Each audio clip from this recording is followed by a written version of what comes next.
Hello, this is Tori with LANDiO. We have a 35-acre wooded home site that's adjoining public land in southern Colorado near Walsenburg. This is an actual recent photo from the property zoomed in on the Greenhorn mountain in the San Isabel National Forest. And here we are looking to the northwest at the Sangre de Cristo mountain range. Now this is from a higher elevation point on the property, and all these mature trees here, these are on the property. Then there's this open meadow along the north portion of the property. And then this is a photo looking due west at the Sheep Mountain, and this is the Little Sheep Mountain. And then this is from the meadow on the northern portion of the property. And then from the open meadow, now we're looking towards the south-southwest portion of the property. And then you can see this ridge, the varied elevation, all the mature trees that are on the southern portion of the property. And this is a good photo that represents looking from the north meadow towards the south perimeter, and you can see there's the elevated ridge, and there are the power lines running east to west along the southern boundary. So if we look at the property from the bird's eye view satellite image, and then all this land here that the property adjoins to the south, this is all public land. And there are high power lines that run along the entire southern boundary. Just to the north you have Oak Creek, and then here's County Road 540. And then here's an image with the public land highlighted. So the blue section, this is about 640 acres. This is state land, and then the yellow sections that adjoin it, those are both BLM land. This one's about 80 acres and this one's about 160 acres. You can see from this color-coded image here that the property is literally surrounded by public land and recreational resources. So all this green shaded area is national forest. You have the blue shaded areas, which are state land. All the yellow is public BLM land. You have the purple, which is national parks. And then you have the pink, which is wildlife refuge. These are Google Earth terrain views. This is south of the property looking north. Here we are east of the property looking west. So in addition to County Road 540, you also have County Road 531 here.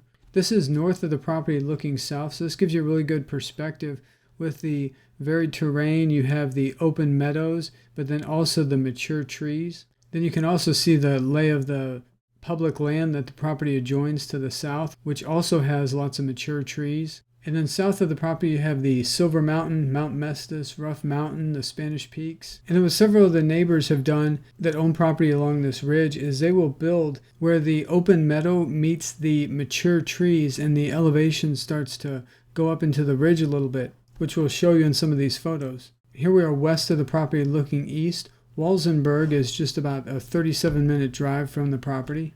Here we have many of the nearby developed properties circled. And this is that same image where now we're showing the relation between the developed properties and the public land. So you can see that a lot of the private land has been developed by the landowners. And that could be a tiny home, a cabin, a site-built home. Some of them have mobile homes, RVs, while some have ranches with accessory buildings, corrals.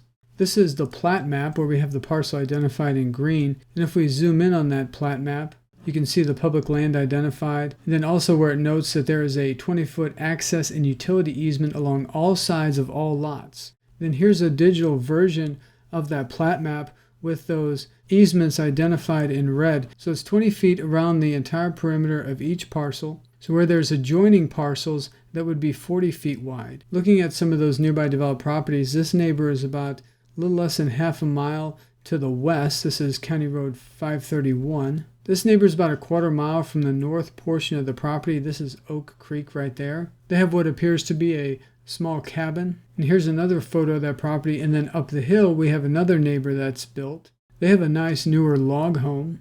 And then behind them, another landowner has built as well. So with these easements already being in place, it makes it real easy to blade a road. What a lot of people do is they maybe will use a tractor, or I've even heard of people taking a telephone pole or railroad tie and dragging it behind a truck a few times just to make a dirt path, and that's what they'll use for their driveway. And this is the property with that long driveway that we were just looking at. You can see they have multiple buildings built there. Here's some more nearby developed properties. They're kind of hard to see because a lot of them will have them tucked in, sometimes behind some trees. And then these are neighbors to the south. This is just beyond where that public land ends. Then here's another person that has built like a tiny home or a cabin just kind of up against the ridge there.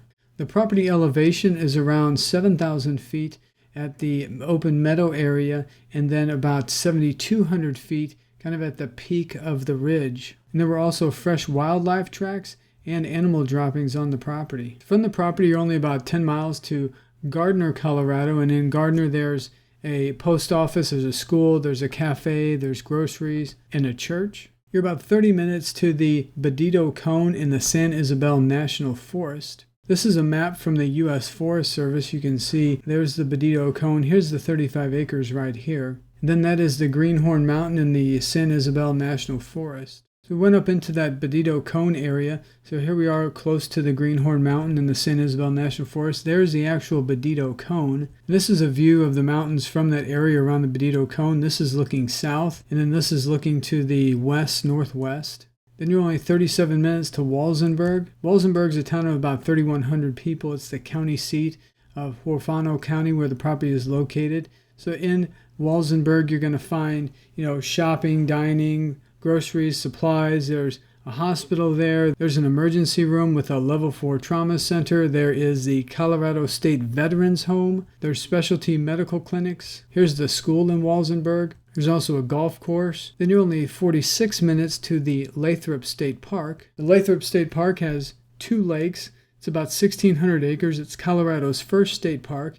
You can do boating, hunting, fishing, horseback riding, other recreational activities in the Lathrop State Park. You're also about 46 miles to La Vita, which is a small town around 1,000 people, popular destination. You're a little over an hour to Trinidad, which is a population around 10,000. Trinidad, you'll find a super Walmart, there's hospitals, there's groceries, supplies, professional services. And then to the north, you're only about an hour from Pueblo, Colorado. Now, Pueblo is a population over 100,000, so pretty much anything you need you can find in Pueblo. About an hour and 40 minutes to the Great Sand Dunes National Park, which has the tallest sand dunes in the United States. About an hour and 40 minutes to Colorado Springs. Now, Colorado Springs has a population of around 440,000 people. And then you're only 2 hours and 45 minutes to Denver, largest city in Colorado, international airports. Anything you need you can find in Denver. It's a major metropolitan area. We have this 35-acre wooded home site adjoining public land near Walsenburg, Colorado,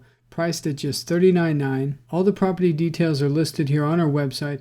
There's no HOA, covenants, or restrictions. There's no time limit to build. The Colorado Division of Water Resources website shows that there are nearby water wells drilled to just a couple hundred feet. The property taxes are only $14 a year. And then we also have links to view additional information on the nearby points of interest in cities. And here we have the GPS coordinates, along with over 90 photos, which were all taken within the last few weeks, and an interactive map. Other properties that we listed for sale in this area have gone under contract within a very short period of time. If you'd like to secure this property while it's available, go to our website, click on this Buy Now button. What that'll do is add a deposit of $499 to your cart, then click Checkout. Once you click Checkout, this window will appear where you can enter in all your information, and then continue through the checkout process. Once the checkout process has been completed, we'll receive an instant notification that your $499 deposit has been made. We'll then take the property off the market. We'll send you over a simple one-page purchase agreement and arrange for the balance of payment. The $499 deposit is credited towards the purchase price, and we cover all of the closing costs. The remaining balance can be paid by wire transfer, cashier's check, credit card, debit card. We have a streamlined process that is super simple, and it can be completed in as little as a day. If you have any questions, our phone number is on the top of every page of our website. That number is 713-597-7670.